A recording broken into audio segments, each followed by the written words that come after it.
Bonjour à tous et bienvenue au webinaire Résilience des cultures légumières grâce à la microflore du sol, qui est le 10e d'une collection de webinaires organisés dans le cadre du projet ClimaVeg.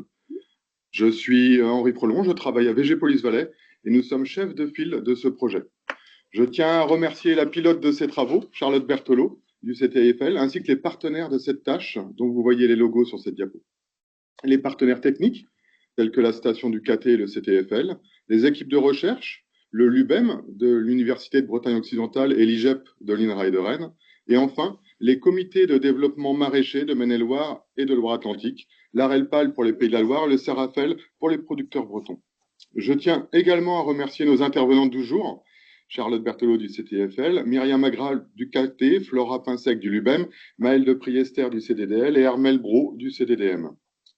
Rapidement, je vous rappelle les modalités pratiques de fonctionnement du webinaire. Merci à vous de couper micro et caméra. Et ce webinaire sera enregistré et disponible dans les prochains jours en replay sur la page où vous êtes inscrit pour ce webinaire. Si je reviens maintenant au projet ClimaVeg, si on peut passer à la diapo suivante, est l'association de deux mots, climat et végétal.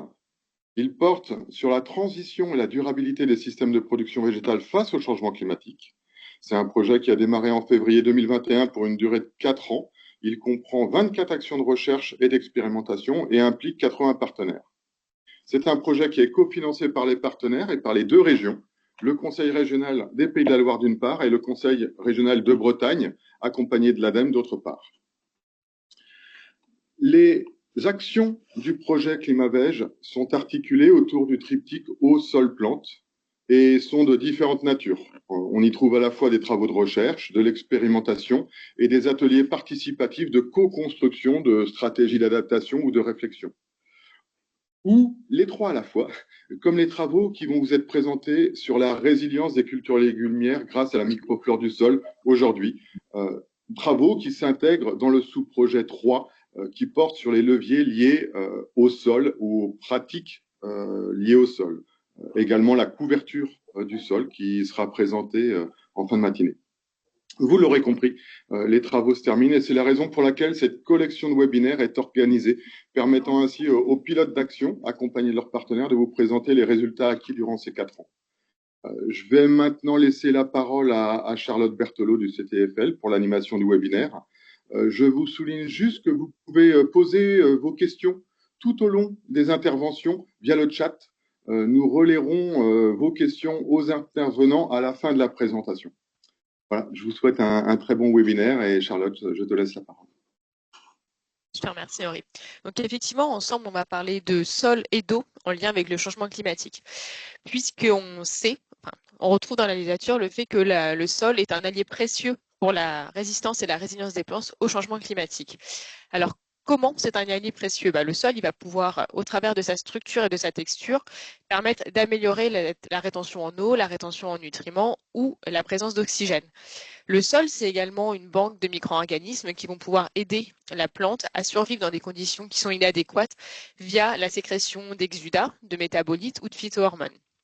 Ils vont également indirectement intervenir sur tout ce qui va être mécanisme de biocontrôle et stimulation de la croissance des plantes. Toutefois, le sol, c'est aussi une victime du changement climatique, puisqu'il va être affecté par différents phénomènes tels que l'élévation du CO2, la mise en place de feux sur des grandes surfaces, l'augmentation de la température, la dessiccation et également tout ce qui va être fonte du permafrost. Le sol, ça va intervenir au niveau de l'abondance et de la diversité des micro-organismes avec des conséquences qui, on le connaît, peuvent être assez néfastes comme des relargages massifs de CO2 mais également de molécules soufrées. Le sol, il n'est pas sans armes pour se défendre. Il est composé, on l'a dit, d'un ensemble de micro-organismes qu'on peut appeler sous des communautés et il va être caractérisé par sa résistance et sa résilience. Ces deux termes que je vais vous définir parce qu'on va voir après, elles sont très importantes sur tout ce qui va être alléviation du changement climatique. La résistance, hop, je mets juste mon pointeur. Voilà. Donc la résistance, elle est schématisée sur ce dessin par la première courbe ici que vous voyez en rouge. Ça va être la capacité d'une communauté à maintenir sa structure, sa composition et ses fonctions face à une perturbation. Ainsi, une communauté résistante, ça va minimiser les impacts initiaux de la perturbation.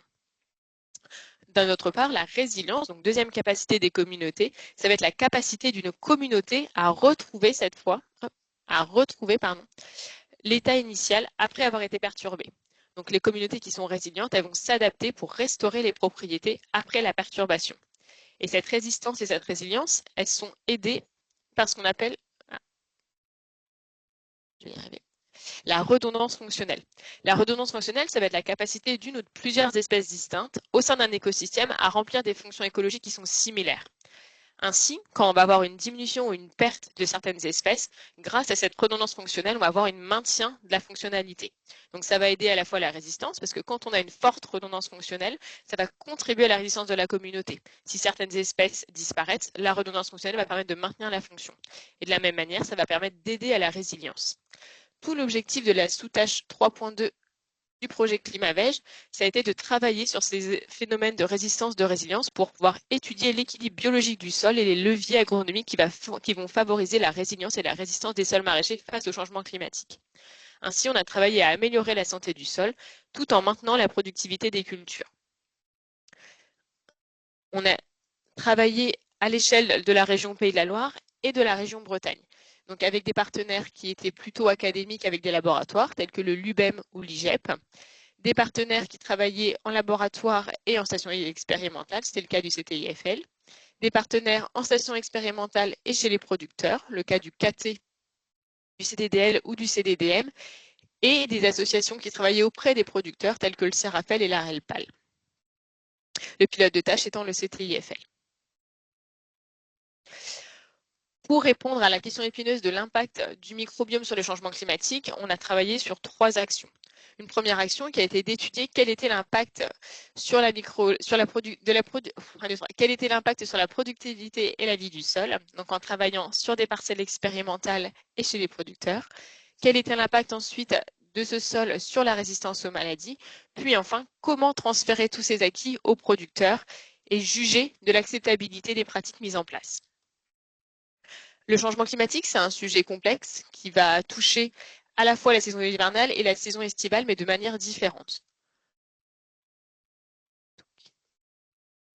En saison estivale, on va avoir des problématiques telles que la diminution de la pluviométrie et l'augmentation de la température avec des épisodes de canicule qui sont de plus en plus longs et de plus en plus fréquents. À l'inverse, en conditions hivernales, on va avoir de plus en plus de précipitations et des événements tels que des inondations qui vont pouvoir arriver.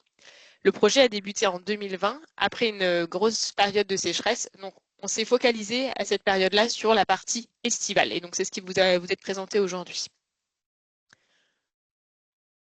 Concernant l'action 1, on a travaillé sur une thématique bretonne qui était le brocoli et une thématique de laitue. Je vais laisser Myriam commencer par vous présenter la thématique brocoli. Je te laisse prendre la main, Myriam. Oui, c'est bon. Hop. Normalement.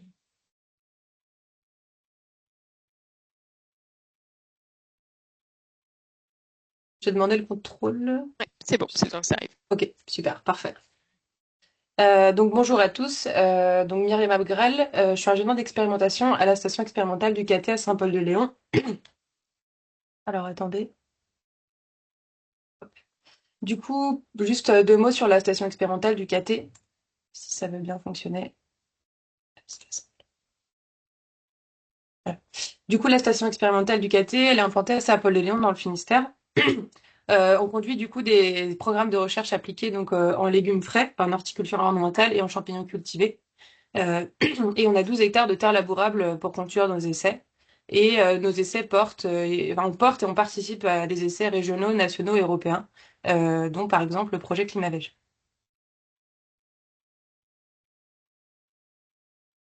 Genre, j'ai un peu de mal à changer les diapos.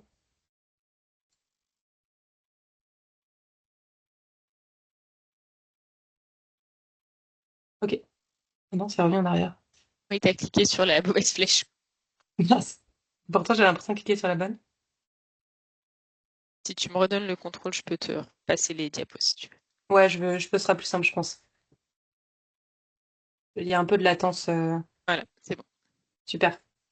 Donc désolée pour le petit temps de latence. Au KT, on a conduit une expérimentation avec pour objectif de faire une comparaison d'une production de donc brocoli d'automne ou brocoli de printemps selon une conduite avec ou sans labour, du coup soumise ou non à un stress hydrique qu'on mesurera grâce à des indicateurs agronomiques et climatiques. C'est une étude qui est assez exploratoire par rapport à ce que va vous présenter ensuite Charlotte. Du coup, euh, on a mesuré un certain nombre d'indicateurs agronomiques, comme par exemple le rendement, le développement des plantes, où on a pu faire une petite analyse de la vie du sol, et on a un certain nombre d'indicateurs climatiques, tels que des sondes climatiques qui ont permis de mesurer la température du sol, de l'air, la pluviométrie, l'humidité, ou d'autres types d'indicateurs. C'est bon, je... Donc tout d'abord, avant de démarrer, pourquoi est-ce qu'on s'est concentré sur l'intérêt ou non du long labour? En fait, il y a pas mal d'études qui montrent que la conservation d'un habitat stable pour les micro-organismes permettent donc donc la conservation de la structure du sol et la conservation de l'humidité vont créer un habitat stable pour les micro-organismes. Et comme l'a montré Charlotte, cela va permettre d'augmenter la résistance et la résilience du sol.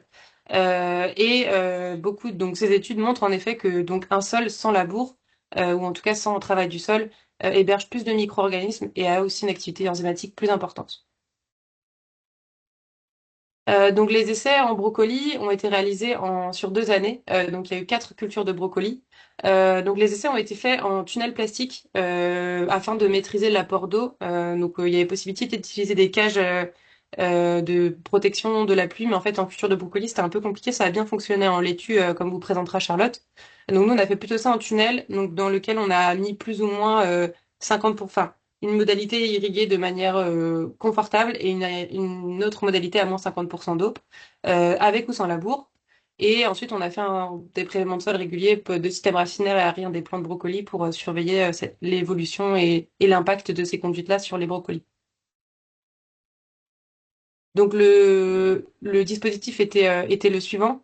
Donc c'était des grandes zones d'essai avec donc à gauche vous avez la modalité irriguée à moins 50% et à droite l'irrigation plus confortable. En bas la partie plutôt conduite sans labour et en haut la partie conduite avec labour.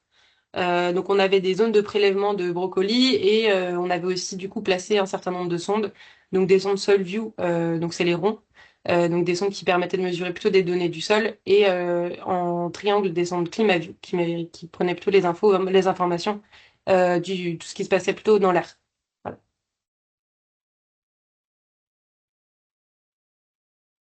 L'itinéraire de culture a été le suivant sur 2 années.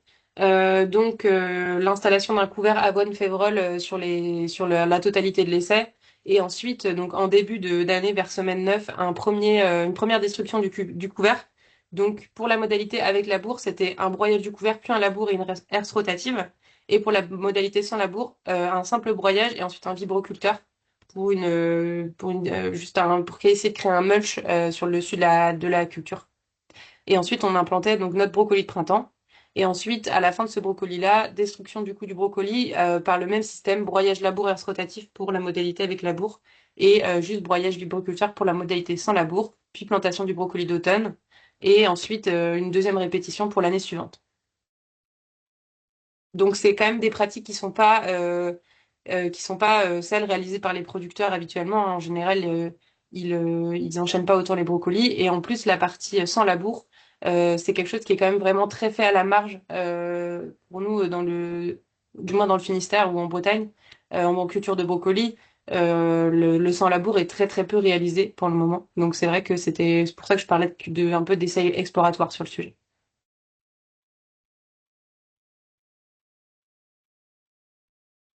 Donc là, c'était 2 petites photos pour vous montrer un peu donc on va se focaliser plutôt sur la culture numéro 2, donc le premier brocoli d'automne de l'année 1, et ensuite la culture numéro 3, le brocoli de printemps de l'année 2, parce qu'en fait, c'est là où on a eu les résultats les plus intéressants. Donc le tout premier brocoli de printemps, c'était trop tôt pour voir des choses, et le dernier brocoli d'automne, malheureusement, on a eu un certain nombre d'aléas techniques qui ont fait qu'on n'a pas vraiment eu de résultats intéressants. Du coup, pour la culture numéro 2, vous voyez à gauche donc le premier brocoli de printemps qui a été du coup détruit, enfin broyé puis mulché enfin avec le vibroculteur. Donc on voit un peu le type de sol qu'on avait pour la plantation. On avait un peu peur qu'il y ait potentiellement des gènes, mais au final la plantation s'est très bien réalisée sur ce type de préparation de sol. Sachant qu'on a quand même un sol assez fin par rapport à ce qu'on peut nous avoir.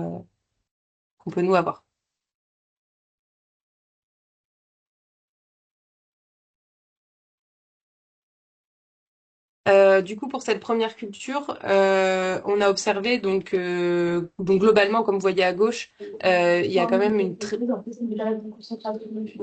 très bon développement de la culture sur la partie irriguée de manière normale, et à droite, le développement était plus compliqué. Donc, sachant que cette culture en 2022 a été faite dans des conditions très stressantes en fait au niveau des températures.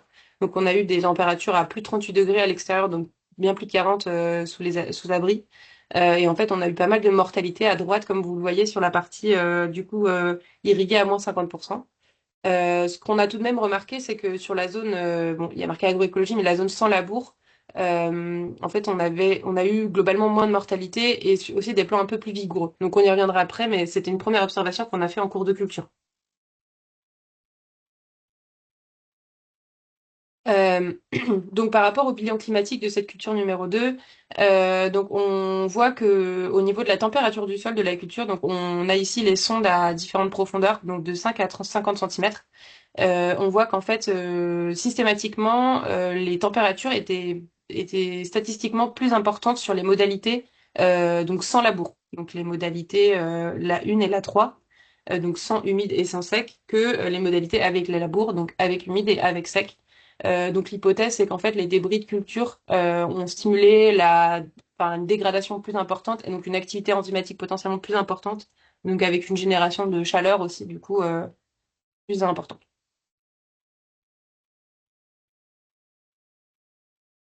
Par rapport à l'humidité, donc là, pas de surprise, on a bien retrouvé une humidité plus importante sur les modalités sans stress hydrique que les modalités avec stress hydrique.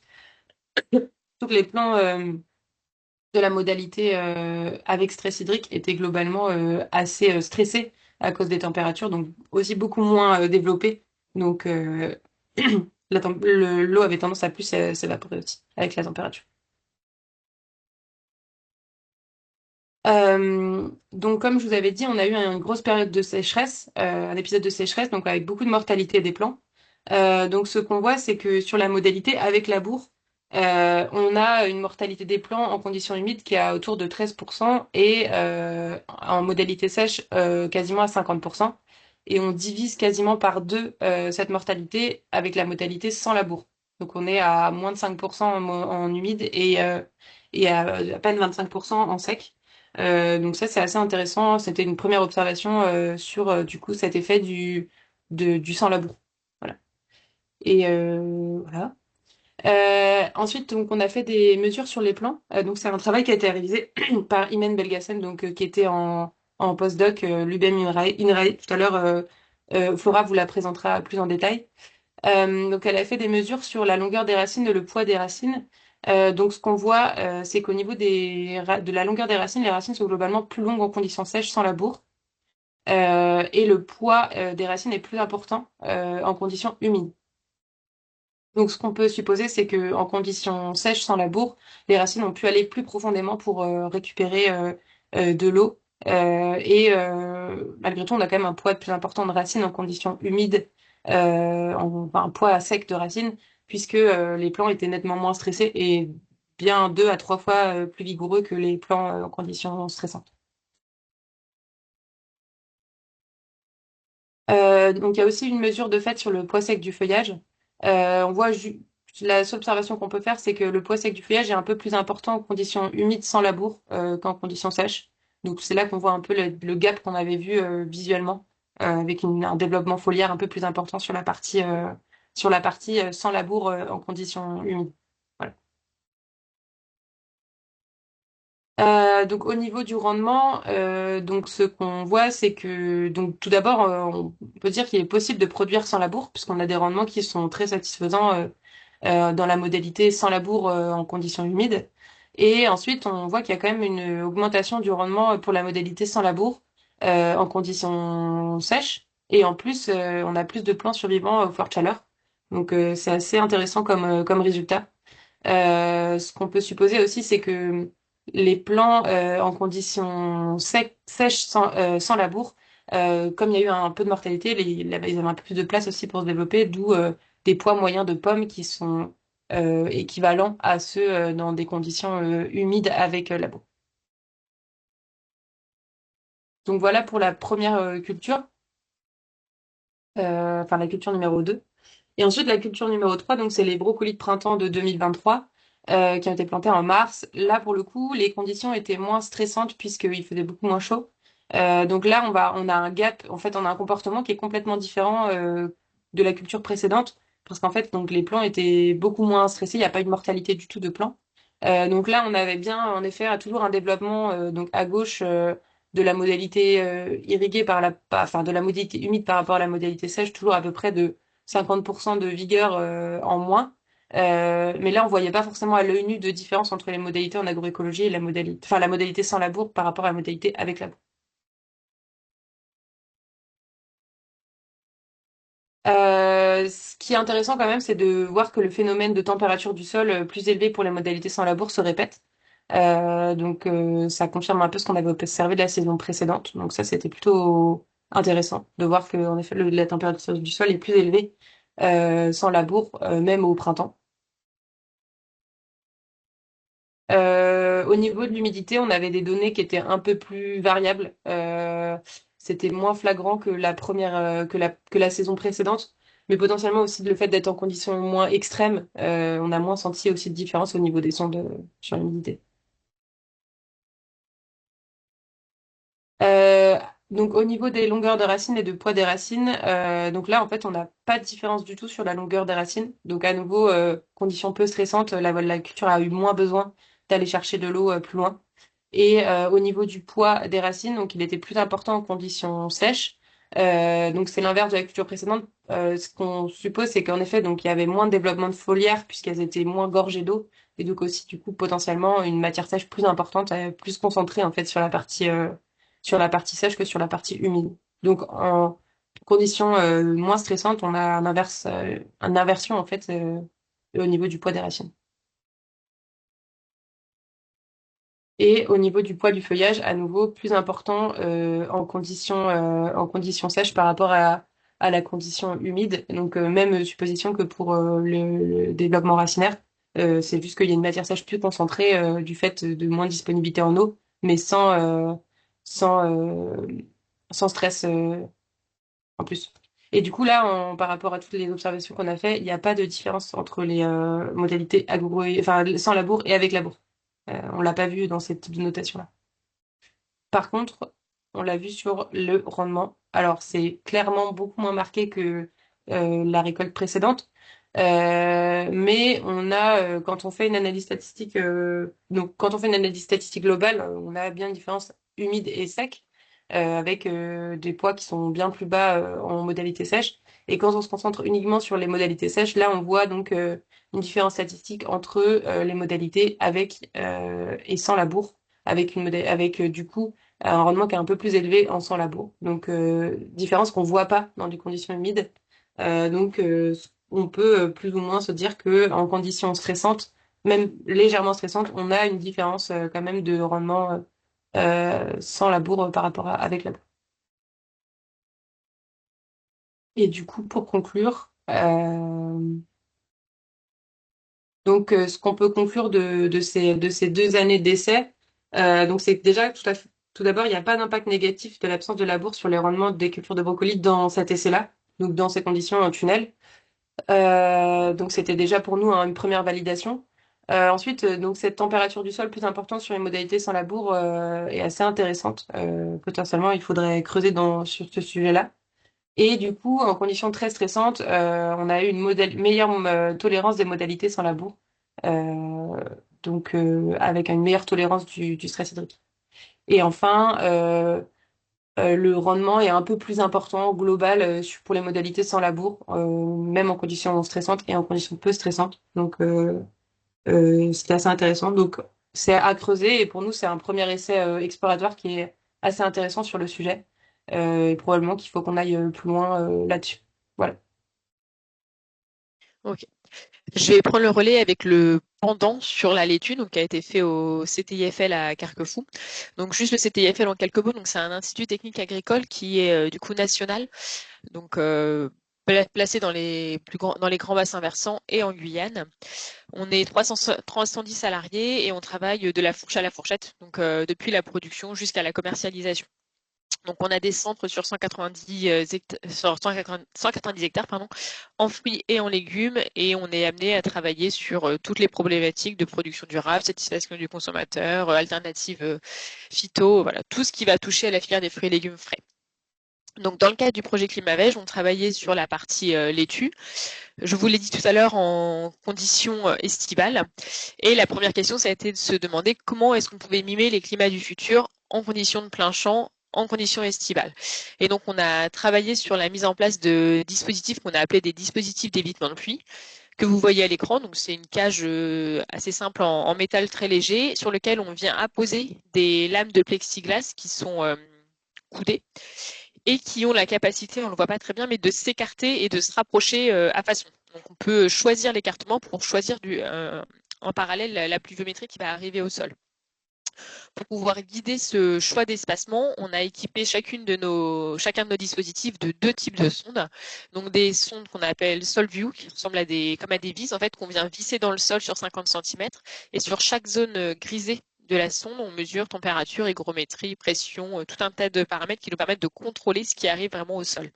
Et le deuxième capteur, c'est une mini station météo qui va mesurer le rayonnement, l'eau, la température, voilà, tout ce qui va être climat au sens large. Donc ça nous permettait vraiment de choisir l'espacement et puis de suivre ce qui se passait sous nos cages d'évitement de pluie. Les essais à Carquefou, ils ont été menés depuis 2021 jusqu'à 2024. Donc en 2021, il a fallu qu'on crée et qu'on s'approprie les dispositifs, qu'on les mette en place, qu'on regarde tous les biais expérimentaux qui étaient liés à cette structure aussi particulière, qu'on calibre les sondes. Donc ça a vraiment été une année d'optimisation et de calibration de l'outil. Et ensuite, pendant 2 ans, donc de 2022, enfin depuis le tout début de l'hiver 2022 au printemps 2024, on a suivi des cultures de laitue, d'engrais verts à suivre. Les dispositifs ont été installés et on les a plus jamais bougés. Donc, pour vous donner une vue aérienne de l'essai, on était en parcelle bio, 2 parcelles ici en bas de 2500 mètres carrés qui ont été consacrées à l'essai. Et donc, on avait 12 dispositifs d'évitement de pluie. Comme Myriam, on a étudié 4 modalités. Donc déjà, une première manière de scinder, ça a été de faire un système agroécologique et un système référence. Et sous chaque système, on avait quelque chose de contrôle, donc où on laissait passer toute l'eau et tout l'arrosage, pardon. Et le deuxième qui était stressé, sur lequel on s'est placé dans des climats 2050-2070. Donc la modalité référence, standard par rapport à ce qui peut se faire en territoire ligérien. Donc on était sur un engrais vert de type seigle avoine qui était ensuite gyrobroyé et enfoui. Derrière, on faisait suivre 3 laitues qui étaient fertilisées en bio classiquement avec du 3 tonnes hectare de Beauchefort.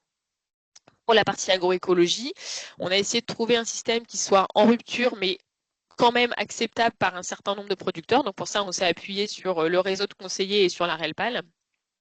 Et le système qui a été choisi, ça a été de remplacer le seigle avoine par un trèfle blanc, donc qui est capable de faire des nodosités et d'aller fixer l'azote atmosphérique. Ce trèfle blanc, il n'était pas détruit, il était occulté donc par une bâche d'ensilage, donc une bâche noire épaisse imperméable, qui permettait d'augmenter la température à la surface du sol et de stimuler l'activité microbiologique, qui du coup dégradait le couvert. Cette bâche, on l'a placée pendant 8 semaines. Une fois que la bâche était retirée, on faisait 3 cultures de laitue et cette fois, on remplaçait 2 tonnes de Beauchefort par du compost et on gardait 1 tonne de Beauchefort. Pour suivre tout ce qui se passait dans le sol et au niveau de la culture, on a mesuré un ensemble de paramètres assez exhaustifs, donc qui touchaient à la fois à la plante en regardant sa biomasse, un agréage, le rendement et les capacités photosynthétiques pour voir si la plante était dans un état de stress, quel rendement on avait pour pouvoir derrière rapprocher une notion d'économie. Et on a vraiment cartographié au maximum tout ce qui se passait dans le sol.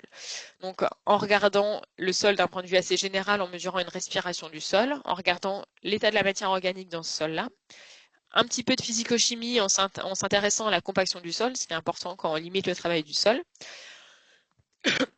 à la rétention en eau au travers de tests Birkan et en regardant l'activité biologique. Donc l'activité, on l'a regardée au travers d'activités enzymatiques qui reflétaient les cycles du soufre, du carbone, du phosphore et de l'azote. Et également une activité plus ou moins directe où on a regardé les tests du T-bag, donc ça revient à poser un sachet de thé des sachets de thé dans le sol et à regarder à quelle vitesse il se dégrade. On a également regardé la diversité et l'abondance des micro-organismes et de la macrofaune, donc au travers de tests moutards donc pour les lombriques, de tests Barber pour tout ce qui va être arthropodes et d'analyse de biologie moléculaire et d'analyse de microscopie pour regarder toutes les communautés bactériennes et fongiques. Donc, c'était assez fastidieux et surtout, le premier manque qu'on avait quand on a commencé le projet Climavèche, c'était que on était capable de mesurer tout ce tas de paramètres, mais par contre, on n'avait pas de référentiel, on n'avait pas de grille de lecture propre au maraîchage, spécifiquement en plus au maraîchage algérien. Donc, on avait des valeurs, mais on n'était pas capable de les interpréter, ou en tout cas de les placer par rapport à d'autres pratiques. Donc, le premier travail qui a été mis en place dans Climavèche et qui avait déjà été commencé avant, ça a été de créer un référentiel d'analyse de sol. En fait, une grille de lecture qui nous permettait de dire telle valeur, c'est plutôt moyen, plutôt grand par rapport à ce qui se fait par rapport à d'autres pratiques ou ce qui peut se faire par rapport à d'autres endroits dans la région. Donc, ce référentiel, on l'a créé des novo à partir de 270 lieux de prélèvement sur le Maine-et-Loire, sur la Loire-Atlantique. Donc, les parcelles, elles n'ont pas été choisies au hasard. C'était des parcelles qui avaient différentes pratiques représentatives du maraîchage ligérien. C'était des parcelles qui étaient en bio ou en conventionnel et des parcelles qui étaient à la fois en abri ou en plein champ. Et sur chacune de ces parcelles, on est venu 2 fois par an mesurer une vingtaine d'indicateurs physico-chimiques et biologiques. Et on a mis en relation les paramètres qui étaient mesurés par rapport aux pratiques des producteurs qui touchaient au couvert, à la rotation, au désherbage, l'irrigation, toutes leurs pratiques agroéconomiques. Donc tous ces prélèvements très nombreux ont été analysés. Ça nous a permis de créer un référentiel. Donc un référentiel qui est caractérisé à chaque fois par une valeur minimale, une valeur moyenne et une valeur maximale. Et après, avec toutes ces valeurs-là, on a pu les hiérarchiser, jouer avec pour pouvoir faire des cartes géographiques ou des cartes de classement. Et grâce à ces analyses, on a pu obtenir un référentiel qui est propre à nos sols en maraîchage. Et c'était un travail qui était très fastidieux, mais très utile, puisque quand on voit à l'écran, à droite, c'est les échelles de valeurs qu'on peut obtenir dans des publications ou dans des programmes qui ont été faits en grande culture, en friche ou en viticulture, donc avec des valeurs qui sont cadrées. Et quand on a fait le même travail sur nos sols maraîchers assez sableux, et en fait, on s'aperçoit que les gammes de valeurs sont pas du tout les mêmes, et ce qui explique qu'on avait beaucoup de mal à interpréter les valeurs avant de faire ce travail. Donc ça a été une des premières missions de Climavèche pendant les 3 ans. La seconde, donc à l'instar de ce qu'a fait Myriam, ça a été de regarder l'impact des pratiques agroécologiques sur la microflore du sol. Donc, je vous l'ai dit, à Carquefou, on a travaillé sur les tues. Et là, je vais vous donner un exemple de ce qui a été fait sur le cas des 3 cultures de 2023. Donc, les cultures se sont échelonnées depuis avril jusqu'à fin septembre et on a mesuré donc du coup l'intégralité des indicateurs que je vous ai présentés plus tôt. La première étape, c'est de regarder si nos dispositifs ont bien fonctionné. Est-ce qu'on a effectivement pu avoir une réduction de la pluviométrie? Donc pour ça, en jaune, on avait un pluviomètre qui était placé à l'extérieur des cages, qui permettait de voir vraiment les répercussions de l'arrosage et de la pluviométrie. Et ensuite, on avait donc les mêmes pluviomètres qui étaient placés soit sous les cages contrôle, qui sont ici en bleu, soit sous les cages dites fermées de climat 2050-2070, qui sont ici en orange. Donc, le premier constat, c'est que effectivement, nos cages d'évitement faisaient bien leur travail, puisqu'on avait une réduction très importante de l'eau dans les cages dites sèches. Et ces relations-là, on les retrouvait sur l'intégralité des cultures. Donc, on a bien eu des caches qui ont fonctionné sur l'intégralité des cultures. Qui plus est, on le voyait aussi assez visuellement, parce que ici, vous avez en photo des laitues qui sont sous les modalités stressantes, et on voit qu'on a des laitues qui sont plus petites, avec des feuilles qui sont très, très épaisses, très vertes et très cassantes. On voit bien qu'on avait un stress hydrique qui se mettait en place. Si on s'intéresse maintenant au rendement et à la biomasse qu'on a pu avoir dans les différentes modalités, donc on a un code couleur qui sera toujours le même, qui sera les contrôles en rouge et les sécheresses en bleu, et toujours les agroécologies à gauche et les références à droite. Donc, ce qu'on observe au niveau du climat qui a été observé pendant les 3 cultures, c'est qu'on avait 3 saisons qui étaient assez différentes. Une première saison avec une hygrométrie, une pluviométrie moyenne de 60 mm, une seconde avec une restriction un petit peu plus forte, on était à 48 mm, et une dernière où on avait quand même pas mal d'eau, on était à 91 mm. Et en fait, ces différences de climat, elles se ressentent aussi sur les biomasses qu'on a pu récupérer, puisqu'on n'avait pas de différence significative dans les cultures 1 et les cultures 3, celles où il y a eu un petit peu plus d'eau, alors qu'on observe de jolies différences sur la culture 2. Ces différences, elles s'observent sur 2 critères. Déjà, sur la culture 1 et sur la culture 3, on voit qu'on n'a pas de différence entre les modalités agroécologiques et références. C'est-à-dire qu'on est capable de produire de la même manière qu'on soit en modalité agroécologique qu'en système de référence, système conventionnel de culture. Quand on s'intéresse maintenant à la culture qui a été la plus stressée d'un point de vue hydrique, on observe qu'en conditions sèches, on a un maintien de la productivité des cultures en agroécologie alors qu'on a un décrochement dans la modalité référence. Donc en fait, cette modalité agroécologique a permis de maintenir un rendement là où en modalité référence, on n'a pas pu maintenir de rendement.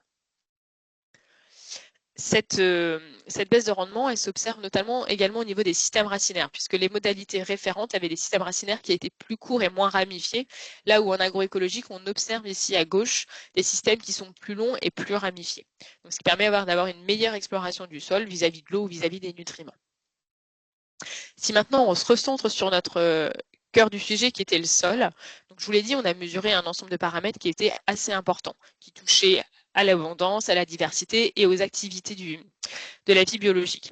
Donc ça nous a donné un ensemble de réponses énormes. Je vous voyais apparaître ici tous les graphiques qu'on peut avoir. Et la première chose qu'on peut se dire, c'est oulala, ça va être complexe d'analyser tout ça. Il y a beaucoup d'indicateurs, ça part un peu dans tous les sens, on n'est pas sur les mêmes unités. Donc un autre travail du projet Climavèche a été de pouvoir concaténer et de pouvoir créer un indice à partir de tous ces indicateurs. Un indice qui permette d'avoir une vision globale de la qualité du sol, donc on puisse avoir un score entre 0 et 1. Ça nous permet de communiquer plus facilement les résultats, que ce soit vers les académiques, les scolaires ou vers les producteurs. Et puis ça nous permet surtout, à partir d'un seul indice, d'avoir une analyse statistique qui soit plus facile. Donc cet indice, on s'est inspiré de la littérature et des travaux qui ont été faits par Aubrio et al. En 2016. En fait, on a utilisé tous les indices, on les a placés sur une ACP et on a été chercher l'importance des indices par rapport aux autres pour faire un score de qualité des sols. Donc, première problématique, c'est qu'on a des indicateurs qui sont dans plein d'unités différentes et qui ne veulent pas dire la même chose. Donc, il a fallu faire ce qu'on appelle un premier scoring, transformer les données. Donc, pour transformer les données, il a fallu trouver comment les transformer. Donc, savoir dire si plus la valeur est haute, mieux c'est, plus la valeur est basse, mieux c'est, ou est-ce qu'il y a un optimum. Donc ça a été des discussions qu'on a fait entre partenaires et avec également la partie chambre, pour savoir pour chaque indicateur comment est-ce qu'on allait transformer les données. Et une fois que ces données ont été transformées, on a calculé la contribution de chaque indicateur aux dimensions de l'ACP, donc qui est la figure que vous voyez arriver à l'écran. Et tout ça, ça nous a permis d'obtenir une méthode de calcul pour faire un scoring. Ce scoring, vous l'avez ici sur le graphique de droite, et en fait, ça nous permet d'avoir de manière très visuelle comment classer les modalités les unes par rapport aux autres, en différenciant par 3 ou 4 grands patterns qui vont être la dynamique des nutriments, la transformation du carbone ou la biodiversité par exemple. Donc ce travail, quand on l'effectue sur nos différentes modalités, on a ces deux figures qui apparaissent. Donc à gauche pour la culture 1 et à droite pour la culture 3. Et on observe des choses qui sont assez intéressantes, c'est que dès la culture 1, on voit qu'on a une différence de comportement de la modalité référence sèche par rapport aux autres modalités. Donc dès le départ, on a en fait une mise en place d'une microflore un petit peu particulière qui est différente dans la partie référence sèche par rapport aux autres modalités.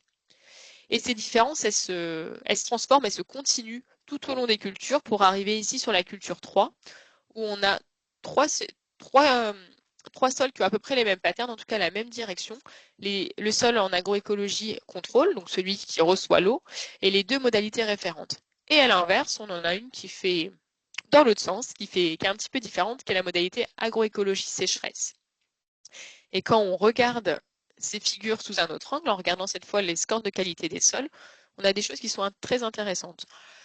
Dans la culture 1, quand on a appliqué la sécheresse depuis pas très longtemps, on a une augmentation du score de qualité des sols dans les deux modalités sécheresse, donc dans les modalités agroécologiques sécheresse et dans la modalité sécheresse référentielle. Par contre, quand on en est à 3 cultures, donc on a mis en place les dispositifs depuis assez longtemps, depuis plus de 6 mois, et bah, on a des choses un petit peu différentes qui se mettent en place. Et on a uniquement la modalité agroécologique sécheresse qui va permettre d'augmenter le score de qualité des sols, donc de pouvoir améliorer la biologie du sol. Et c'est cette différence-là qui peut expliquer qu'on a observé des améliorations des rendements sur la modalité agroécologique stressée. Donc si je résume cette année 2023, on a réussi à avoir des dispositifs qui étaient efficaces pour simuler un changement climatique. On a réussi à faire un référentiel d'études de la biologie du sol dans notre contexte ligérien. Et quand on regarde d'un point de vue un petit peu plus pratico-pratique, pardon, on a vu que l'adoption de leviers agroécologiques, ça n'entravait pas la productivité des cultures, ce qui était déjà très important, parce qu'on était sur des leviers qui n'étaient pas forcément beaucoup déployés pour le moment. Et la chose encore plus importante, ça a été de voir que cette modalité agroécologique a permettait, dans des conditions stressantes, de maintenir un rendement. Quand on regarde un petit peu d'un point de vue économie, en fait, la différence entre la modalité agroécologique et la modalité référentielle en conditions stressées, on s'aperçoit qu'on a du coup un gain de rendement qui est de 20% et ça fait un gain moyen de 6 000 € à l'hectare. Et enfin, cette différence de rendement, on peut poser l'hypothèse qu'elle est liée à cette amélioration de la santé du sol en conditions agroécologiques. Donc ça, c'était des premiers résultats très intéressants sur l'impact de la microflore sur la résilience au stress hydrique. Et dans le cadre du projet, on a voulu aller un petit peu plus loin parce qu'on sait que lié au changement climatique, il y aura certes des stress hydriques et des stress thermiques, mais il y aura aussi des recrudescences de certains pathogènes ou certains ravageurs. Donc on a voulu aller voir également si la microflore du sol pouvait protéger contre certains ravageurs. Donc on a travaillé en culture de laitue et en culture de brocoli et je vais laisser Flora du coup prendre la main sur la partie brocoli. Non, merci Charlotte. Alors, je ne sais pas si j'ai le contrôle cette fois. Ouais, c'est bon. Donc, merci. Je vais vous présenter donc un deuxième axe du projet qui a été développé. Donc, ce travail, il a été réalisé en collaboration entre le LUBEM et l'IGEP. Donc, l'IGEP qui est l'Institut de génétique, d'environnement et de protection des plantes de l'INRAE. Et donc le LUBEM, qui est un laboratoire de l'Université de Bretagne occidentale, donc LUBEM pour Laboratoire universitaire de biodiversité et d'écologie microbienne. Et donc dans ce laboratoire, on étudie le microbiote de différentes matrices, que ce soit des matrices alimentaires, de l'environnement marin, mais aussi le microbiote au champ. Et donc c'est ce qui nous a rassemblés avec l'IGEP, l'étude de ce microbiote autour des plantes cultivées. Et ce travail donc, que je vais présenter a été réalisé par Imen Belgacem, qui a réalisé son post-doctorat dans le cadre du projet Climavège, et donc qui a réalisé ce travail à la fois au LUBEM et puis à l'IGEP. Alors, dans les modalités qui ont été présentées précédemment, ou la façon de concevoir l'expérimentation, l'idée c'était de partir de sols qui étaient initialement plutôt similaires et sur lesquels ont été appliquées des pratiques différentes pour voilà, comprendre un peu l'impact de ces pratiques sur la productivité et la vie du sol. Là, dans l'axe que je vais présenter, on a réfléchi un peu différemment. On est parti sur des sols maraîchers avec un historique à long terme, en conventionnel et en agroécologie. Donc, je vous présenterai les deux systèmes et pourquoi on a utilisé le terme d'agroécologie. Et ensuite, par contre, on a monitoré au laboratoire, après avoir prélevé ces sols, on a monitoré très finement un stress thermique et un stress hydrique pour faire un suivi justement du microbiote fongique et bactérien et pour évaluer le caractère protecteur de ces sols, stressés et non stressés, vis-à-vis de bioagresseurs. Alors, je pense que j'ai le même problème que... Ah non, peut-être là. Tac.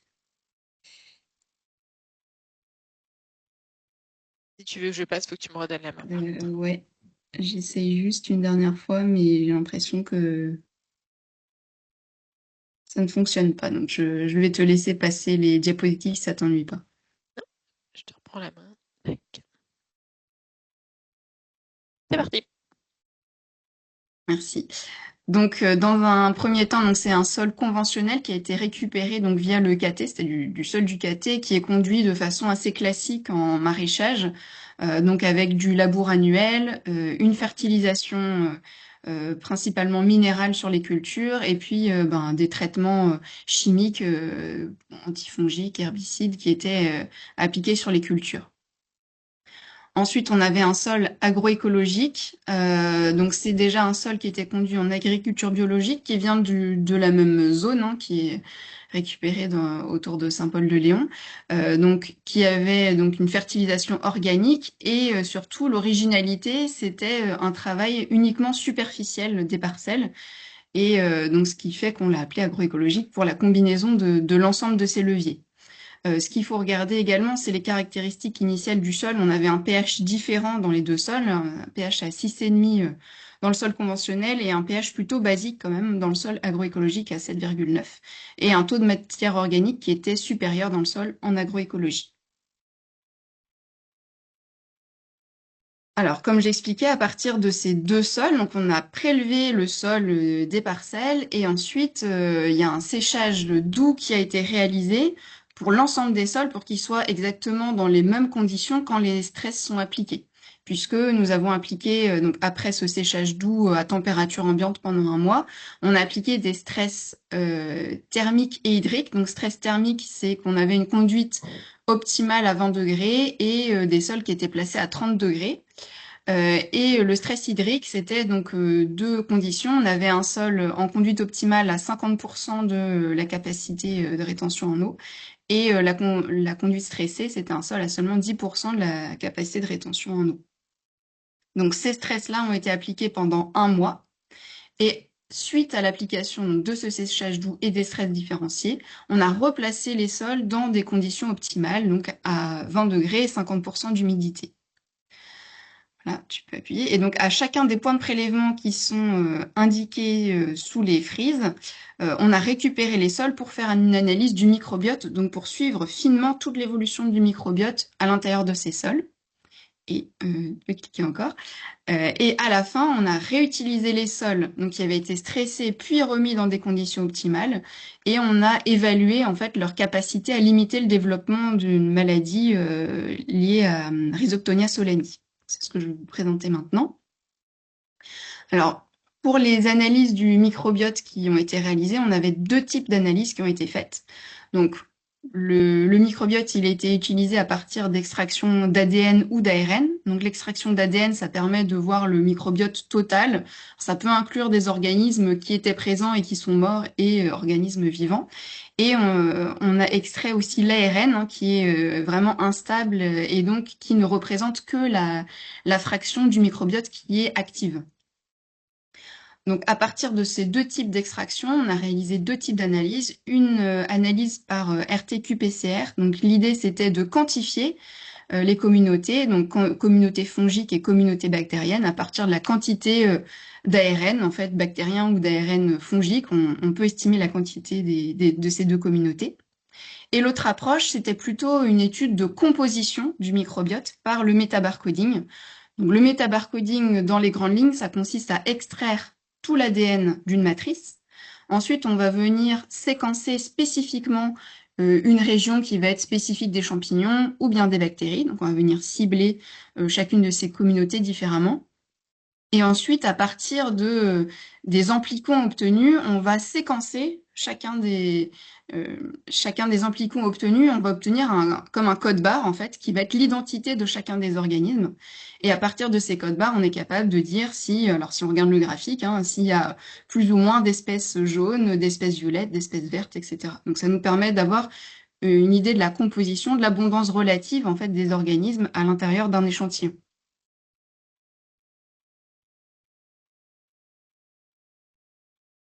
Voilà, donc comme je l'expliquais, à l'issue des stress et puis de la phase de remise en condition de confort des sols, on a utilisé ces sols pour la mise en place d'un pathotest. Donc le pathotest qui est présenté ici, c'est un pathotest qui met en lien Rhizoctonia solani et des plantules de brocoli. On a également réalisé en parallèle un test sur laitue, mais là aujourd'hui on présente les résultats sur brocoli. Donc, nous avions différentes. Voilà, merci. Nous avions différentes modalités, donc le sol agroécologique conventionnel et avec l'application des différents stress. Et ensuite, au bout de 7 jours, on a évalué en fait la survie et les symptômes en fait des plants de brocoli. Donc, on a une échelle de notation qui est indiquée ici. On peut passer. Voilà. Alors, parmi l'ensemble des résultats qui ont été obtenus, ici, je vous présente uniquement les résultats obtenus dans la condition qui va combiner un stress hydrique et un stress thermique, puisque c'est la seule condition dans laquelle on a vu une différence de réponse au niveau du pathotest. La différence qu'on a observée, c'est, donc vous voyez en vert, ça correspond aux notes les plus élevées de maladie, et donc c'est dans le sol conventionnel en conditions stressées qu'on a eu plus de notes, hein, autour de 30% de plants avec des notes assez élevées, en plus par rapport au sol agroécologique. Et donc ça, c'était assez intéressant, assez surprenant. On pourrait imaginer que la différence en fait de résistance dans le sol agroécologique et dans le sol conventionnel, elle peut être liée à plein de facteurs différents, que ce soit un pH du sol différent. On a des sols qui ont un historique très différent, donc il y a plein de paramètres qui pourraient l'expliquer. Cependant, c'est seulement dans la condition de stress thermique et hydrique combiné qu'on a pu observer cette différence. Donc nous, notre hypothèse pour expliquer ces résultats, c'était plutôt tourné vers le microbiote du sol qui était potentiellement modifié par ces conditions-là. Et donc, c'est ce qu'on va essayer de montrer avec les études qui suivent, c'est quelles sont les caractéristiques du microbiote qui pourraient permettre d'expliquer cette différence dans ces conditions particulières. Et en plus, on a suivi toute l'évolution du microbiote en fonction des stress qui étaient appliqués pour mieux comprendre la réaction et donc aussi les bénéfices qui sont associés à cette fonction du microbiote dans le sol. Alors, première chose, déjà, on a voulu comprendre quel était l'état, la composition en fait du microbiote initial dans les deux sols. Donc pour ça, on a fait une quantification par qPCR des communautés bactériennes à gauche et fongiques à droite. Et donc, ce qu'on remarque, c'est que globalement, on n'a pas de différence d'abondance bactérienne dans les deux sols, entre l'agroécologique et le conventionnel. Par contre, on a vu une différence de composition dans la communauté fongique avec une abondance fongique qui est inférieure. Donc là, on est en log, donc on est 10 puissance 9 copies de gènes pour le conventionnel et 10 puissance 10 copies de gènes pour l'agroécologique. Donc, voilà, on a un facteur qui est assez significatif. Et donc, ce qui va indiquer que on aura aussi un rapport population fongique sur population bactérienne, qui est un indicateur classique qu'on va rechercher dans les sols, qui va être supérieur en agroécologique. C'est un résultat qu'on retrouve fréquemment dans des sols qui sont enrichis en matière organique, ce qui était le cas ici, dans notre cas de figure. Un résultat cependant surprenant, c'est ce taux de communauté fongique qui était assez élevé dans le sol agroécologique, malgré, si vous vous souvenez, un pH qui est plutôt élevé, un pH basique presque à 8, qui est pourtant défavorable aux populations fongiques. Et donc là, dans ce sol, il est probable que le maintien en fait de matière organique dans le sol ait permis une bonne survie des communautés fongiques malgré ce pH un peu élevé. Et si on clique, donc on voit que dans la bibliographie globale, dans des méta-analyses qui sont faites dans le monde entier, on retrouve ce type de résultat, c'est-à-dire une biomasse microbienne qui est plus élevée quand on est dans des conditions de diversification des cultures, de non-labour et de fertilisation de type organique. On peut passer. Voilà, donc ça c'était la première observation des deux sols. Et maintenant, on va regarder la trajectoire du microbiote de ces sols en conventionnel et en agroécologie. Donc, comme l'a expliqué Charlotte tout à l'heure, on va regarder la résistance. Donc, c'est la capacité d'une communauté à résister justement à la déformation liée à un stress. Et ensuite, on a évalué la résilience quand on remettait les sols dans des conditions optimales, donc 50% d'humidité et 20 degrés. Quelle était la capacité de la population à retrouver un état stable. Donc, c'est les résultats que je vais vous présenter maintenant. Donc, pour rappel, on avait 3 phases différentes. Première phase de séchage doux des sols. Deuxième phase de stress différencié, hydrique, thermique ou combinaison hydrique-thermique. Et la résilience. Donc, c'est comme ça qu'il faut lire les graphiques qui vont venir ensuite. Alors, ici, sur la suite de graphiques, on voit donc le résultat qui concerne la communauté bactérienne. Donc, pendant la phase de séchage doux, déjà, on voit qu'on va avoir un impact sur la résistance de la communauté bactérienne avec une résistance inférieure dans le sol conventionnel de ces communautés. Ensuite, quand les stress hydriques, thermiques ou combinés sont appliqués, on n'a plus de différence. On a l'impression que tout s'est joué sur la première phase de séchage doux pour les populations bactériennes. Et ensuite, si on regarde la résilience, donc la capacité à retrouver un état stable des communautés, on a globalement une résilience qui est supérieure dans le sol agroécologique. Hein. Tout ce qui est en rouge, c'est agroécologique et vert en conventionnel. Alors, si on regarde maintenant ce qui s'est passé pour les communautés fongiques, on n'a pas de différence de résistance pendant la phase de séchage doux sur cette communauté, donc qui est moins impactée par ce séchage lent. Et par contre, on a une résistance qui est améliorée dans les sols en conventionnel, donc de la communauté fongique. Et ensuite, pendant la phase de résilience, on retrouve ces courbes en rouge au-dessus des courbes vertes, donc une résilience améliorée du microbiote fongique dans le sol agroécologique. Alors voilà, on a des résultats un petit peu différents, mais si on compare à la littérature, on voit qu'il y a des points communs. Donc ici, c'est une étude qui a été réalisée au niveau européen sur plein de sols différents. Et donc ces sols ont subi différents types d'apports hydriques que vous voyez en haut à gauche, donc soit très humides, normal, ou avec des phases intermittentes d'humidité et de sécheresse, ou bien uniquement sécheresse. Et donc dans la littérature, ils ont comparé en fait le comportement du microbiote dans ces différents régimes, avec tout ce qui est en grisé la phase de résistance et ensuite en blanc la phase de résilience. Donc on voit que globalement au niveau de la communauté microbienne, c'est les courbes qu'on va voir au centre, le graphique du centre. Sur la communauté microbienne, on a globalement une résistance et une résilience qui sont supérieures dans les conduites agroécologiques par rapport au conventionnel. Mais on voit que pour certaines communautés, parfois on a une résistance dans les conduites conventionnelles qui est supérieure. Donc ça, c'est le graphique qui est en bas. Par contre, le point commun, c'est qu'on a toujours une résilience en fin de parcours qui est supérieure en conduite agroécologique et c'est le résultat qu'on a trouvé également dans notre étude. Voilà, donc là, à partir de la QPCR, on a pu voir les quantités et puis la résistance-résilience par rapport à l'abondance de ces communautés. Maintenant, on va passer aux résultats qui s'appuient sur le métabarcoding et donc sur la composition du microbiote, sur la diversité qu'on va retrouver. Donc en ayant une idée de la diversité, on peut calculer des indices de diversité des sols. Et évidemment, comme l'expliquait Charlotte, hein, plus on a de diversité, plus on va avoir de redondance fonctionnelle et donc plus on va avoir un sol qui est bien fonctionnel. Donc plus l'indice de diversité est élevé, mieux c'est. On voit ici donc des indices de diversité pendant la phase de séchage doux qui n'évoluent pas. Hein. Donc on a en vert le conventionnel, en rouge l'agroécologique. On n'a pas spécialement d'évolution particulière de la diversité pendant ce séchage doux. Là où on va observer des différences, donc là pour le microbiote fongique, c'est pendant l'application du stress différencié, surtout stress combiné hydrique thermique. Et là on voit en vert une chute de la diversité en conventionnel, alors que la diversité s'est maintenue en agroécologique. Et si on regarde le pendant bactérien, on a exactement le même profil avec une diversité qui est maintenue et continue dans les sols agroécologiques et conventionnels, mais par contre qui va chuter quand on applique un stress hydrique et thermique uniquement dans le sol conventionnel.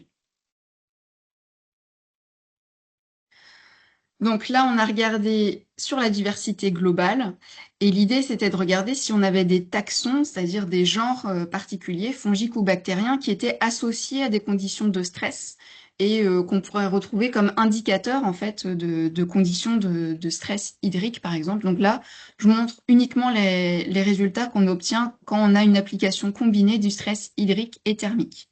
Donc là, sur toute la diapositive, on va parler des communautés fongiques. On passera ensuite aux communautés bactériennes. Si on regarde sur le graphique de gauche, donc là, on a le sol en conduite agroécologique. Sur la droite du graphique, donc en rouge, on a des genres qui sont spécifiquement associés au début du stress. Donc c'est avant l'application de ce stress hydrique thermique. Et à gauche, on a le microbiote qui va être très spécifique de la fin du stress. Donc une fois qu'on a ce mois de stress qui a été appliqué. Et donc là, on n'a pas de micro-organismes ou de taxons particuliers qui sont associés à cette fin de stress, donc qui ont été sélectionnés en fait par le stress. On ne le retrouve pas. On ne le retrouve pas non plus en conventionnel. Voilà, donc ça, c'était un premier résultat qui nous a un peu surpris. Concernant les communautés bactériennes, on a le même schéma en agroécologie, on n'a pas de sélection spécifique de certains genres. Par contre, en conventionnel, on avait des éléments un peu intéressants.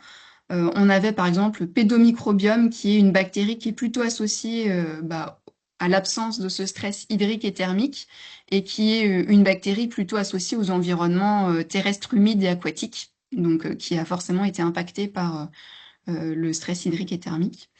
Et de façon intéressante, dans ce sol conventionnel, on a vu une sélection du genre Sphingomonas, qui est une bactérie qui va stimuler la croissance des plantes en cas de stress abiotique.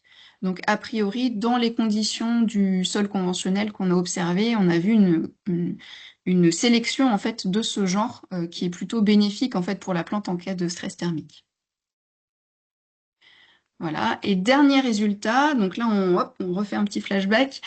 Si on revient sur le pathotest qui a été réalisé, donc on avait vu que dans le sol qui a été stressé puis en condition de résilience, qu'on a utilisé pour faire le pathotest, on avait observé une différence au niveau des résultats du pathotest entre le sol agroécologique et conventionnel quand on combinait stress hydrique et thermique. Et donc là, on a voulu comparer le microbiote agroécologique et conventionnel pour comprendre s'il y avait des taxons particuliers qui pouvaient être associés à ces résultats. Donc là, le fonctionnement, c'est le même. Sur le graphique de gauche, donc on a les communautés fongiques. Et tout ce qui va être à droite de ce graphique, c'est le microbiote qui est particulièrement associé au sol agroécologique. Et à gauche, le microbiote particulièrement associé au sol conventionnel. Donc on n'a pas spécialement de taxons associés à la conduite agroécologique. Qui vont être très spécifiques. Par contre, dans le sol conventionnel, on a vu une abondance augmentée du genre verticillium, par exemple. Hein, je cite pas tout, mais par exemple, donc verticillium qui est connu comme un pathogène assez polyphage en culture légumière et responsable de flétrissement sur les légumes. Donc, on avait en plus potentiellement la présence de ce genre, mais qui était sélectionné en particulier quand on a eu donc la combinaison stress hydrique et thermique. Et à droite, donc sur les populations bactériennes, on a remarqué, donc là on a voilà, un microbiote bactérien qui est plus spécifique de chacune des deux conduites. Et en particulier, dans le sol agroécologique, on avait une abondance supérieure du genre Bacillus par rapport au conventionnel. Et donc ce genre Bacillus, il est déjà connu puisqu'il peut être utilisé en tant qu'agent de biocontrôle.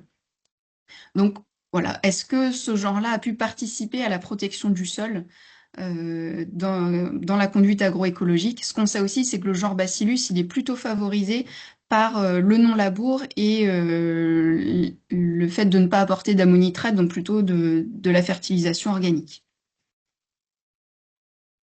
Voilà, donc pour terminer sur cette présentation, les infos à retenir. Donc on a une différenciation des effets des conduites principalement observées en cas de stress combiné hydrique et thermique. Donc ce qui correspond aussi aux étés qu'on va avoir à venir, donc plus chaud et plus sec.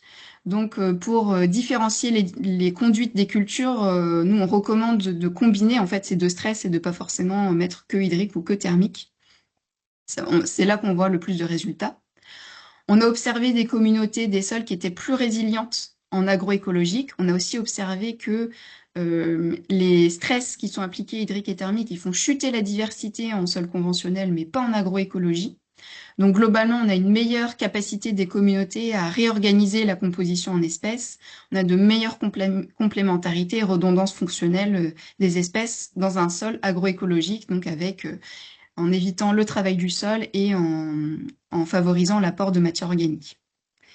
Et enfin, donc avec l'hépatotest, on a observé une meilleure résistance à la maladie en sol agroécologique dans les conditions de stress intense, donc qui pourrait être associée à cette communauté qui est plus résiliente, qui est plus diversifiée, et potentiellement aussi à la présence du genre Bacillus qui a été sélectionné dans ces conditions et qui est favorisé par, comme je le disais, des apports organiques et le non-travail du sol. Merci Flora. Donc on l'a vu, l'objectif de l'action 1, c'était de regarder l'impact de l'agroécologie sur la résilience au stress hydrique. On a augmenté la difficulté en ajoutant des agents biotiques dans l'action 2 et dans l'action 3, on a voulu voir comment est-ce qu'on pouvait transférer toutes ces connaissances sur le terrain et quelle acceptabilité des leviers agroécologiques qu'on avait mis en place.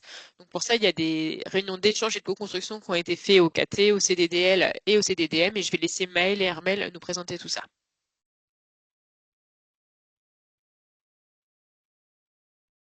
Merci Charlotte, je vais te laisser continuer à passer le diaporama, ça me semble plus certain. Pas de souci. Donc, je vais Donc sur la partie mise en œuvre sur le terrain, les essais ont été menés par deux associations, le CDDM sur la partie Loire-Atlantique, le CDDL sur la partie Vendée, Maine-et-Loire. Donc le CDDM, association de maraîchers qui s'occupe de l'accompagnement des maraîchers sur la Loire-Atlantique, qui mène du conseil et de l'expérimentation auprès des producteurs de mâches, de radis, de poireaux, de jeunes pousses sur la partie plein champ et concombre tomate sur la partie culture sous abri. Voilà, qui sont les cultures représentatives du bassin nantais. Et donc le CDDL, qui est une association qui compte environ 110 adhérents, répartis donc sur Vendée, Maine-et-Loire pour le coup, et qui accompagne des maraîchers qui sont plutôt dans une typologie de maraîchage peut-être un peu plus diversifiée, sous abri froid et en plein champ. Donc, dans le cadre du projet Climavège, on a travaillé sur deux grands axes. Le premier était l'animation d'ateliers de co-conception avec les producteurs et une partie d'expérimentation au champ. Donc, en ce qui concerne les ateliers de co-conception, donc l'objectif, c'était de faire travailler les producteurs pour qu'ils conçoivent collectivement un système de culture qui maximise la fertilité et donc la résilience des sols au vu des résultats qui viennent de vous être présentés. Donc, le premier travail qui a été mis en œuvre, ça a été de créer un déroulé commun à l'ensemble des partenaires qui allaient animer ces ateliers. Sur cette phase-là, on a été appuyé par l'INRAE qui travaille sur l'animation d'ateliers de co-conception, donc par Vincent Falloya. Ce déroulé a été créé en collaboration entre donc le KT, VGPOLIS, le CDDL, le CDDM et donc l'INRAE.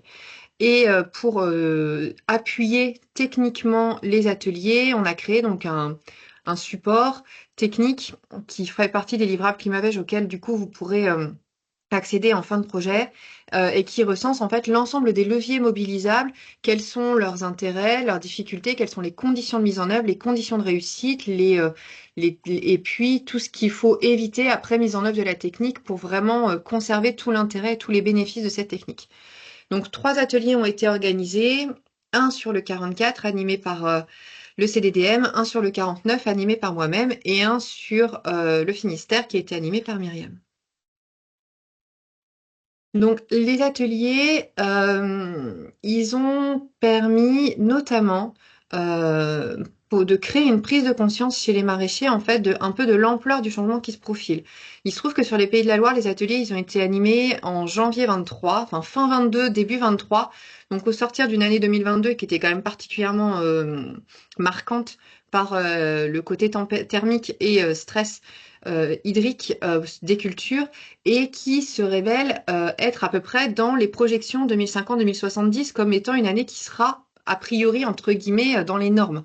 Donc ça a vraiment marqué les producteurs et ça a permis vraiment une vraie prise de conscience de ce vers quoi on allait. Le fait de travailler sur ces reconceptions de systèmes maraîchers qui maximisent un peu la fertilité biologique des sols, ça a permis d'identifier des manques et des craintes des agriculteurs sur la mise en œuvre et l'évolution de leur système et donc des axes d'accompagnement et d'expérimentation nécessaires pour accompagner ces changements-là de notre part. Et puis, ça a quand même permis d'identifier des systèmes de culture qui pourraient être mis en place. Donc, je vais passer sur la partie plutôt expérimentation au champ, donc qui nous a animés de 2020 à 2024. Donc, pour la partie 49, là, je vais pas représenter uniquement la partie Maine-et-Loire. Donc, on a travaillé sur deux grands axes. Un axe sur les couverts de 2020 à 2024. Et puis, un axe qui était, que j'ai nommé non-travail de sol, mais qui est un peu plus système, puisque pour ne pas travailler le sol, il fallait nécessairement mettre en œuvre d'autres techniques, notamment maximiser un peu les couverts et les apports de matière organique.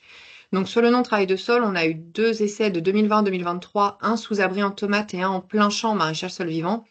Et puis en 2024, on s'est plutôt concentré sur la mécanisation avec de la plantation directe et du semis direct.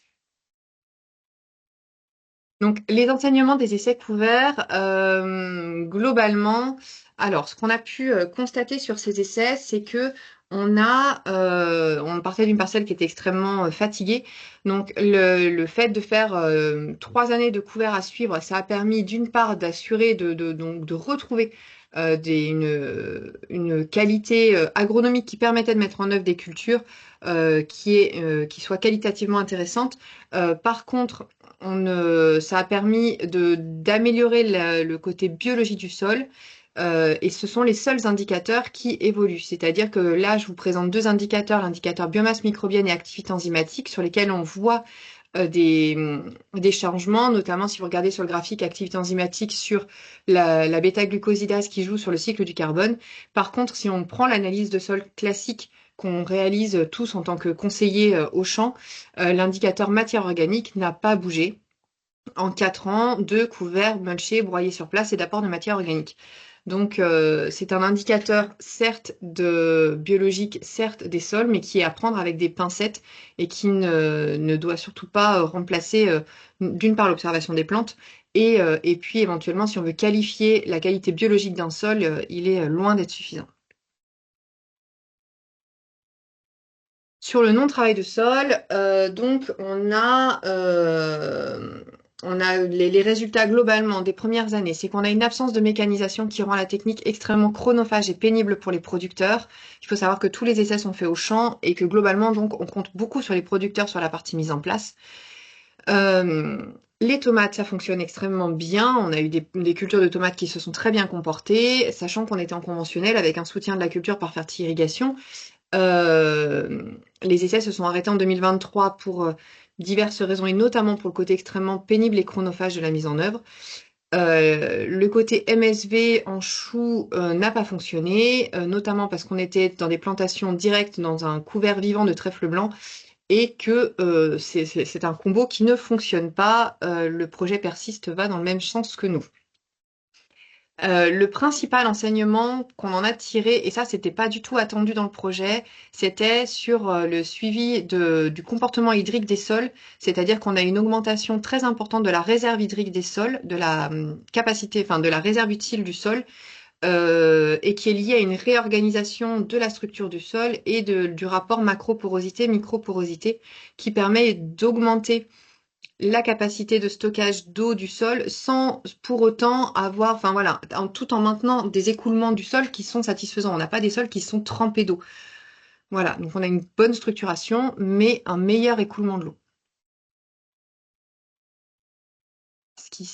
Et bon voilà, quand on a des années très sèches qui se profilent, avoir des sols qui stockent mieux l'eau, c'est quand même extrêmement intéressant.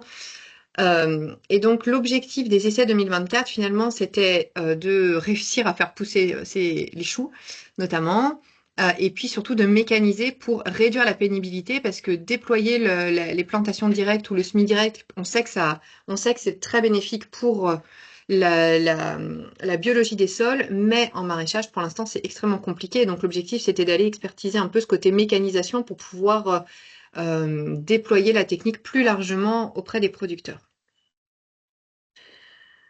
On va passer à la suite, Charlotte.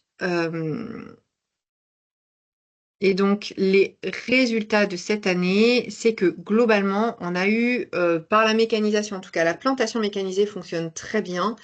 C'était une planteuse de la société Life to Give, qui est une boîte allemande, qui fonctionne, voilà, on n'a eu aucun problème d'installation des cultures, voilà, tout a poussé très correctement sur la partie plantation directe dans un mulch, même dans 10 cm de mulch, enfin voilà, de fumier équin-pailleux, ça s'est planté, ça a extrêmement bien fonctionné. Maintenant, on a testé un créneau de plantation sur 2 types de couverts, certes, mais il va falloir aller tester d'autres combinaisons couverts-culture, notamment si la planteuse est relativement onéreuse. Et donc, si on veut pouvoir l'amortir, il va falloir vraiment aller explorer sa gamme enfin voilà, est-ce qu'elle est capable de travailler dans toutes les conditions et donc est-ce qu'on peut faire l'intégralité de ces plantations ou est-ce qu'il faut quand même en plus conserver une planteuse classique? Le semi-direct, on a eu des résultats qui étaient plutôt intéressants avec des cultures qui ont réussi à lever, qui ont réussi à tubériser, notamment les radis, ce qui n'était pas spécialement attendu, même dans un sol mulché, on a récolté des radis. Cependant, on a observé que ce soit dans nos cultures sous couvert vivant ou dans nos semi-directs, un allongement des durées de cycle culturaux qui est assez important. de plus 10 à 15 jours, que ce soit sur des cycles courts d'été ou sur des courges. On a une maturité physiologique qui était retardée. Et ça, donc, c'est à prendre en compte, notamment du coup dans la réflexion sur les itinéraires techniques, parce que si on allonge tous les cycles de 15 jours, ça va avoir un impact non négligeable, notamment potentiellement sur la rentabilité des exploitations si on peut faire une culture de moins dans l'année. Je vais laisser la parole à Armelle sur les essais qui ont été menés sur le 44. Oui, merci Maëlle. Moi, je vais présenter des essais donc faits en Loire-Atlantique par les producteurs. Juste pour resituer, on est sur des sols sableux avec des pH élevés entre 8 et 8,5 et des taux de matière organique assez bas, entre 1 et 1,5%. Donc chez le premier producteur, lui, il a souhaité travailler sur des combinaisons de leviers, matière organique, réduction de travail du sol et couvert. Donc sur son itinéraire, il a fait des parcelles avec et sans labour, avec sans travail profond du sol, et également en comparant des apports de compost en fractionnés, soit en une fois à 12 tonnes hectares à l'automne, soit en 2 fois 6 tonnes hectares au printemps et à l'automne.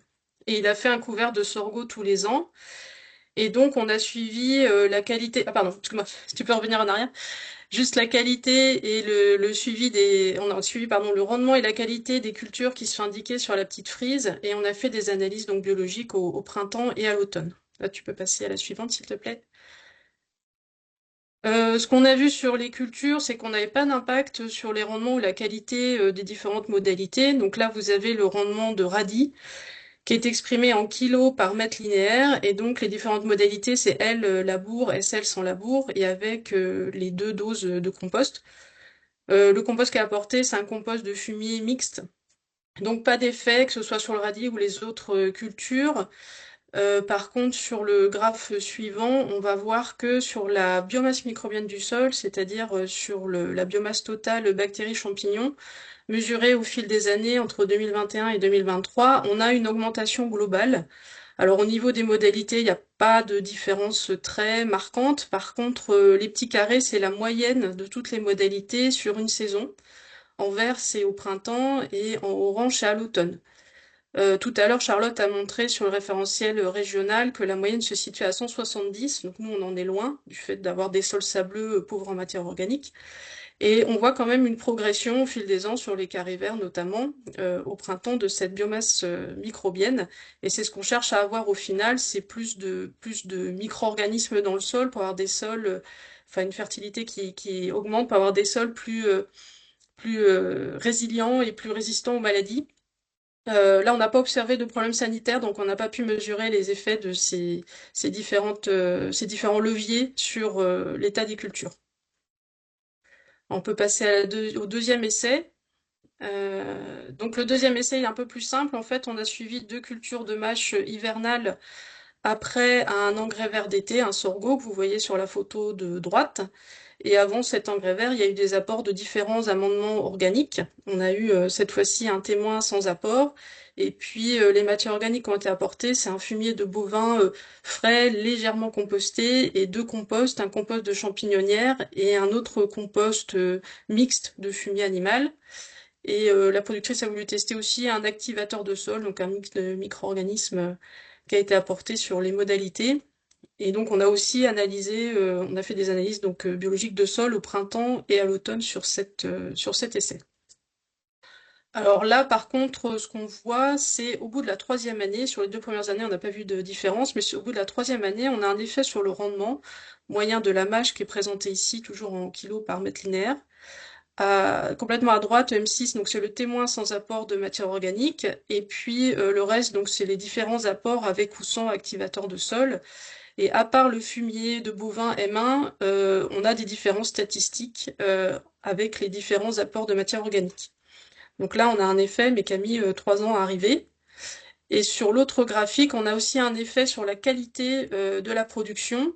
Alors la mâche, on la note, on met une note d'agréage, et quand la note dépasse 20, elle n'est plus commercialisable. Donc là, la seule modalité où il y a une note supérieure à 20, c'est la M1, avec le fumier de bovin. Et pour le reste, on est sur des choses correctes. On a voilà, les différences sont pas significatives, en tout cas, avec le témoin. Et ce qu'on constate globalement, c'est qu'on a aussi, dans ce cas-là, une augmentation de la biomasse microbienne de 30 mg de carbone par kilo de terre sèche par an. Et du coup, on pense, alors c'est aussi dans le témoin, on pense que c'est aussi l'effet couvert qui peut avoir justement un effet sur la biomasse microbienne au total. On a aussi des activités enzymatiques qui augmentent, et notamment une activité qui est liée à la dégradation de la cellulose, qui est multipliée par presque 10 entre le début de l'essai et la fin de l'essai. Donc voilà pour ces essais. Et pour faire le bilan des essais, donc chez les producteurs, on voit que la qualité et bien sûr la quantité de matière organique est importante pour la qualité des cultures et leur rendement, que les couverts sont un levier efficace, mais insuffisant à utiliser seul. Donc c'est ce qu'on a vu, des combinaisons de leviers agroécologiques sont nécessaires pour améliorer la fertilité des sols. On a vu que le travail profond du sol, du coup, n'a pas d'effet sur le rendement, donc ne doit pas être systématique. Il faut réfléchir à travailler plus en superficie. Et par contre, le non-travail du sol, lui, demande à être mécanisé pour être viable. Et ce que disait Maëlle, donc, c'est qu'il y a un allongement notable des cycles culturaux dans les essais, notamment en Maine-et-Loire. Et ce qu'on constate au global, c'est que les évolutions vont se voir sur le temps long, sur le changement de pratique. On commence à avoir des effets, effectivement, au bout de 3 ans. Il faut continuer ces changements de pratique pour voir des effets significatifs à long terme. Donc, je repasse la main à Charlotte pour les livrables. Oui, donc pour finir avec les livrables, donc là on vous a présenté nos résultats des 4 ans d'essai. Ces résultats, ils ont été présentés au grand public, par exemple dans des événements tels que Pint of Science, aux producteurs et aux conseillers via l'ensemble des partenaires, aux politiques décideurs, académiques et scolaires et aussi professionnels de la distribution. Donc tous les supports sont disponibles sur demande. On a également réalisé donc des fiches techniques que Maëlle vous a succinctement présentées, des référentiels d'analyse, des articles techniques scientifiques et des formations et ateliers de co-conception.